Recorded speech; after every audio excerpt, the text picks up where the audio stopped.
Okay guys, अब यो हाम्रो पार्टमा चाहिँ के सिकौँ भने हामी टेक्स्ट डेकोरेसन कसरी गर्ने होइन, लेटरलाई स्पेस कसरी दिने, वर्डलाई स्पेस कसरी दिने होइन, अनि स्याडोहरू कसरी बनाउने भनेर हामी सिक्यौँ टेक्स्टलाई होइन। त्यसको लागि सबभन्दा सुरुमा म के मा लान्छु भने सुरुमा म ए ट्यागमा लान्छु। ए ट्याग किन लगेँ भने यसमा चाहिँ यो मुनि अन्डरलाइन चाहिँ अटोमेटिकली दिने हो क्या यो, मतलब डिफल्ट हो होइन। डिफल्ट यहाँ टेक्स्ट डेकोरेसन अन्डरलाइन भइरहेछ। यसलाई कसरी हटाउने सुरुमा हटाउन हेरौँ न, अनि चाहिँ बनाउन सिकौँ होइन। अब नन भनेर मैले दिएँ टेक्स्ट डेकोरेसनलाई, नन भन्ने बित्तिकै यसले यहाँदेखि अन्डरलाइन हटाइदियो होइन त। ओके, अनि अर्को कुरा टेक्स्ट डेकोरेसन अन्डरलाइन छैन भने हामी अन्डरलाइन गर्न मन लाग्यो भने यसरी अन्डरलाइन पनि गर्न सक्छौँ होइन, आफै पनि अन्डरलाइन गर्न सक्छौँ। अनि अब अन्डरलाइन गर्न सकिन्छ भने अभियसली ओभरलाइन पनि गर्न सकिन्छ। ओभरलाइन भनेको माथिबाट दिने होइन, माथिबाट दियो यसरी। अब ओभरलाइन पनि गर्न सकिन्छ भने बिचपछि दिन सकिँदैन होला त भन्दाखेरि अभियसली सकिन्छ। यसलाई लाइन थ्रु भनिन्छ प्रपर्टिजलाई होइन, हामी लाइन थ्रु। अथवा के म तिनटै दिन सक्दिनँ भन्नुहुन्छ भने अभियसली एउटा स्पेस छोड्ने, ओभरलाइन गर्ने, एउटा स्पेस छोड्ने, अन्डरलाइन गर्ने होइन, अनि त्यसपछि सेभ गर्ने अनि रिफ्रेस गर्ने, तिनवटा आयो। अलिकति हुन त यो अलिकति नराम्रै छ होइन। ओके, मैले यसलाई यो टेक्स्ट डेकोरेसन जति पनि देखाएँ होइन, यो याद गर्नुहोस्, हल्का इम्पोर्टेन्ट कुरा नै हो। अनि अर्को कुरा, हामी टेक्स्ट डेकोरेसन त गर्दैछौँ होइन, यहाँ ए नै छ हाम्रो, ओके ए नै छ, टेक्स्ट डेकोरेसन गर्दैछौँ। तर यसलाई हामी अर्को स्टाइल पनि दिन सकिन्छ। जस्तो टेक्स्ट डेकोरेसन ठाउँमा हामी लाइन भनेर पनि सेम प्रपर्टिजहरू युज गरेर होइन हामी पनि गर्न सक्छौँ। अर्को कुरा रह्यो स्टाइल, टेक्स्ट डेकोरेसन स्टाइल भन्ने पनि हुन्छ। त्यो चाहिँ दुईवटा मैले सिकाइरहेको थिएँ बोर्डरमा होइन। एउटा डटेड थियो, यो भनेको चाहिँ के हो भनेर हेर्नुहुन्छ भने ओके अभियसली यहाँ मुनि डट डट डट आयो, अनि त्यहाँ मैले ड्यास्ट लेख्थेँ भने बोर्डरमा गरेको थियौँ नि, त्यस्तै यहाँ ड्यास लेख्थेँ भने मुनिबाट हल्का ड्यास ड्यास ड्यास आउँछ होइन। ओके गाइज, यो चाहिँ भयो टेक्स्ट डेकोरेसनको कुरा होइन। बाँकी कुरा तपाईँहरू अब यति जानेपछि त धेरै कुरा जाने जस्तो हो टेक्स्ट डेकोरेसनको हकमा होइन। बाँकी अब तपाईँ आफ्नो जर्नी बनाउन सक्नुहुन्छ। अनि अर्को रह्यो, अब मैले पीमा लगेँ। पीमा मैले किन लगेँ भन्दाखेरि पी ट्यागमा यहाँ म चाहिँ के गर्न चाहन्छु भने यो पुरै पी छ नि, यसलाई म देखाउन खोजिरहेको छु, किनभने यहाँ अलि धेरै पीले धेरैवटा वर्ड राखेको छ, त्यही कारणले। ओके, अब यसलाई चाहिँ म लेटर स्पेसिङ भनेर भने। लेटर स्पेसिङ भनेको लेटरको बिचमा स्पेस दिने हो क्या। अब यसले कसरी गर्छ भने यो मेसी लेखेको छ, यसको ठाउँमा एम छ नि, एमको ठाउँमा उसले रिफ्रेस गरेर हेरौँ इफेक्ट कस्तो रहेछ त। हरेकको ठाउँमा 10 पिक्सलले लेखिदिइरहेको छ, स्पेस दिइरहेछ होइन। होइन मलाई त यो मन परेन होइन, यो पुरानो डिजाइन भयो। मलाई वर्डको बिचमा चाहिँ स्पेस चाहियो नि त भन्नुहुन्छ भने अभियसली होइन, हामी वर्डको बिचमा पनि राख्न सक्छौँ वर्ड स्पेसिङ भनेर।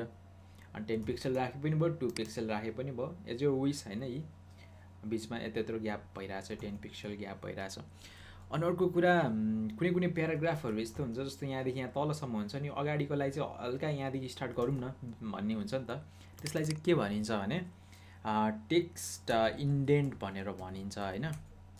अनि टेक्स्ट इन्डेन्ट यहाँ तल रहेछ, टेक्स्ट इन्डेन्ट 10 पिक्सल मैले राखेको थिएँ भने यो अलिकति यहाँदेखि सुरु हुन्छ होइन।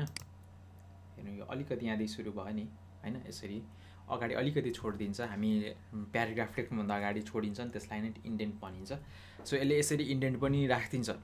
अनि अर्को कुरा, हामी टेक्स्ट अलाइन जस्तोसुकै टेक्स्ट होस् होइन, चाहे हेडिङ होस् चाहे प्याराग्राफ होस्, सबैमा टेक्स्ट अलाइन यदि तपाईँले सेन्टर गर्नुहुन्छ भने त्यसले सेन्टरमा लिएर राखिदिन्छ होइन। अब यिनीहरू त लगभग सेन्टरमै छ, त्यही कारण खासै इफेक्ट देखिँदैन, तर सेन्टरमा राख्ने हो भने यसले सेन्टरमा ल्याइदिन्छ होइन।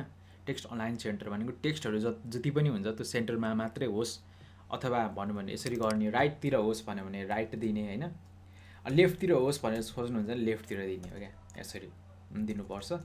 सो हामीले यो पनि सिक्यौँ। अब म अर्को कुरा सिकाउँछु। अर्को हाम्रो प्याराग्राफ छ नि, त्यसलाई चाहिँ म स्याडो, त्यो टेक्स्टलाई चाहिँ म स्याडो दिन्छु नि त होइन।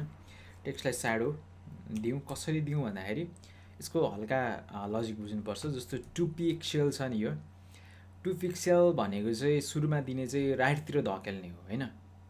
अनि त्यसपछि 5 पिक्सल भन्नुहुन्छ भने यो चाहिँ मुनितिर धकेल्ने हो, डाउन होइन।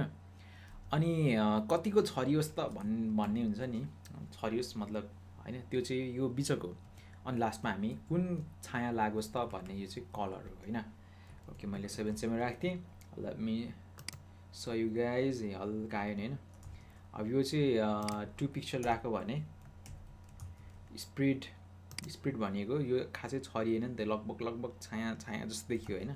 तर अब 5 राख्यो भने के हुने भयो, छरिने भयो हैन, छरियो। ओके अब क्वेसन यो होला कि यो टेक्स्टलाई त तपाईँले दिनुभयो, अब यो यस्तो बक्सलाई नै दिन पाए कस्तो देखिन्थ्यो होला हैन। आर्टिकलको बक्स छ नि जुन हाम्रो यहाँ हेरौँ हामीले कसरी बनाउँछ, चाहिँ आर्टिकल हो नि त यो हैन। एउटा आर्टिकल, दुईवटा आर्टिकल, तीनवटा आर्टिकल, त्यसकै बक्सको पछाडिबाट छाया लगाइदिनु मन लाग्यो भने चाहिँ कसरी लगाइदिने भने नि आर्टिकल लेख्ने सुरुमा मतलब एलिमेन्टलाई हामी कल गऱ्यौँ हैन, CSSले कल गर्यो। त्यसपछि कल गरिसकेपछि बक्स स्याडो भन्ने हुन्छ, box shadow. Okay box shadow भन्ने हुन्छ जसमा चाहिँ सेम 5 पिक्सल लेफ्ट राइटतिर भनौँ न, राइटतिर 5 पिक्सल्स डाउनतिर, अनि 5 पिक्सल्स स्प्रिड आउट मतलब कतिको विस्तार छरिने हैन। अनि त्यसपछि अझै म यसलाई गाढा पनि बनाउने नबनाउने भन्ने हुन्छ यहाँ। गाढा मैले 2 पिक्सलको गाढा बनाइदिएँ।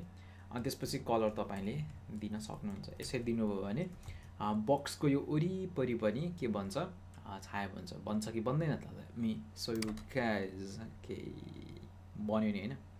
अब मैले फेरि रिभिजन गरेँ, यो 5 पिक्सल भनेको चाहिँ यो राइटतिर, हामी राइटतिर छाया दिइरहेछौँ नि त, अनि यो 5 पिक्सल भनेको डाउनतिर हैन। अनि यो 5 पिक्सल्स भनेको चाहिँ कतिको छरिने त हैन, दायाँमा कतिको चाहिँ यसरी गएर छरिने हैन। त्यो 2 पिक्सल भनेको कतिको गाढा।